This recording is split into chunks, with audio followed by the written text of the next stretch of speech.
আসসালামু আলাইকুম, আশা করছি সবাই ভালো আছেন। সমুচা বানানোর জন্য সকালবেলা উঠেই হচ্ছে মানে নাস্তার পর্ব শেষ করে স্টাফিংটা রেডি করে নিলাম। পেঁয়াজ বেরেস্তা করেছিলাম কালকে অনেকখানি, একটু পেঁয়াজটা ভালো ছিল না, এই জন্য পেঁয়াজ বেরেস্তাটা ভালো হয় নাই। লাল পেঁয়াজের বেরেস্তাটা এরকম হয়ে যায়, সাদা পেঁয়াজের বেরেস্তাটা যেরকম হলুদ থাকে। তো সমুচা বানাবো। এখানে এক ছোটো বোন খেতে চেয়েছিল সমুচা, তো স্পেশালি ওর জন্যই বানানো, আর একটু ঝাল ঝাল খেতে চেয়েছিল, ওই জন্য একটু ঝাল করে করেছি। আর আজকে রান্না বাড়া নাই, শুধু ভাতটা রান্না করব। আসি যা আছে তা দিয়েই মনে হয় আজকেও চলে যাবে, কালকেও চলে যাবে। তো পেঁয়াজ বেরেস্তা যতটুকু রয়েছে আর কি, ওইটা এখন ফ্রিজে তুলে রেখে দিচ্ছি। এটা করা থাকলে আমি করে রাখি, করা থাকলে আমার রান্না করতে সুবিধা হয়। পেঁয়াজ আর ভাজতে হয় না, একদম জলদি মানে মশলা কষানোটা অনেক জলদি হয়ে যায়।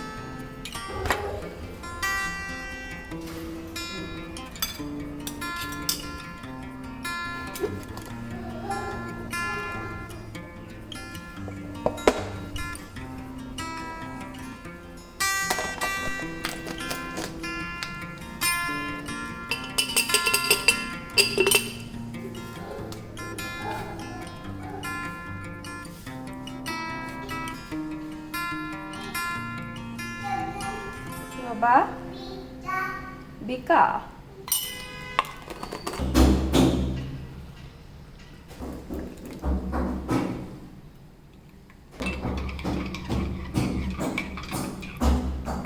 উসমান, এদিকে আসো। কি হয়েছে? কই যাও?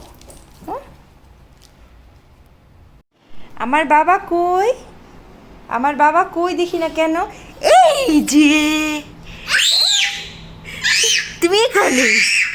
ও আচ্ছা, আমার বাবা কই? কই আমার বাবা? আমার বাবা কই? এই যে আব্বু। কি মিয়াম মিয়াম মিয়াম? চলো চলো, আসো আসো আমার সাথে।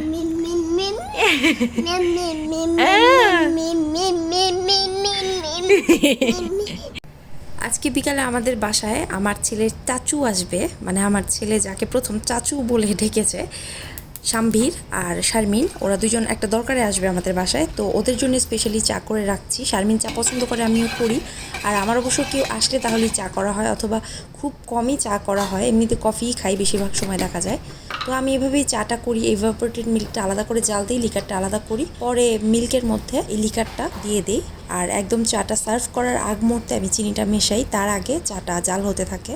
ভালো করে জাল করে নিলেই এই চাটা বেশি মজা লাগে খেতে। শারমিন শাম্ভীরের কিন্তু ইউটিউবে একটা চ্যানেল আছে, চ্যানেলের লিঙ্কটা আমি কমেন্ট সেকশনে দিয়ে দিব, আপনারা চেক করে নেবেন।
সমুচগুলো সব বানিয়ে ফেলেছি, ফ্রোজেনও হয়ে গেছে। এখন এগুলোকে আমি ডিপ ফ্রিজে রেখে দিচ্ছি। আর এদিকে হচ্ছে বিকালে যাদের কথা ছিল ওরা বিকালে আসবে না, 7:30টার দিকে আসবে।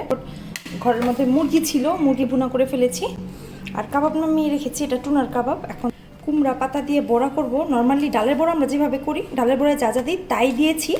নিব এখন এগুলো জিপলক ব্যাগে ভরে রেখে দিচ্ছি। এগুলো কিন্তু 3 মাস পর্যন্ত মানে এইভাবে রেখে খাওয়া যায়।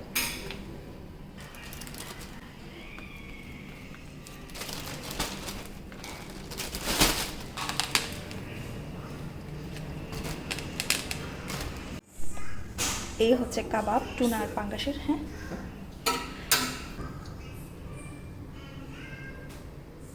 চা তো করে রেখেছিলাম, দেখি খাওয়ার পরে চা দিব হয়তো। টুনার কাবাবটা ভাজার সময় কিন্তু ডিমের একটা কোটিং দিয়ে তারপরে ভাজতে হবে, তাহলে এটা খুলে যাবে না। কাবাবগুলো ভেজে ফেলেছি, এখন হচ্ছে বেগুনটাও পুড়ে ফেলেছি। হ্যাঁ, দিব ভর্তা বানিয়ে ফেলবো। আর ওরা আসলে তারপর এইটা ভাজবো, বড়াটা ইনশাল্লাহ। এই হচ্ছে খাবার। আমি এই প্রথমবারই কুমড়া পাতার বড়া বানাচ্ছি। এর আগে এই রেসিপিটা একটা রান্নার গ্রুপে আমি দেখেছিলাম, আর একজন লিখে দিয়েছিল ডিটেলস কীভাবে বানাতে হবে। তো সেভাবে করেই আমি বানানোর চেষ্টা করেছি। জানি না কেমন হয়েছে। আপনারা যদি কেউ আগে এটা খেয়ে থাকেন তাহলে অবশ্যই কমেন্ট করে জানাবেন যে এটা আমি ঠিক উপায়ে বানিয়েছি কিনা।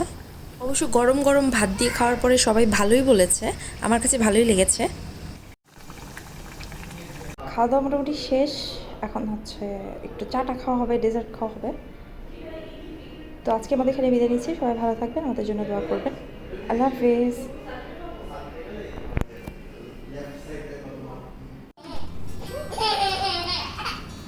কি খুশি, দিয়ে দাও, নিয়ে যাই। হ্যাঁ, নিয়ে যাও, বড় করে দিয়ে দিও।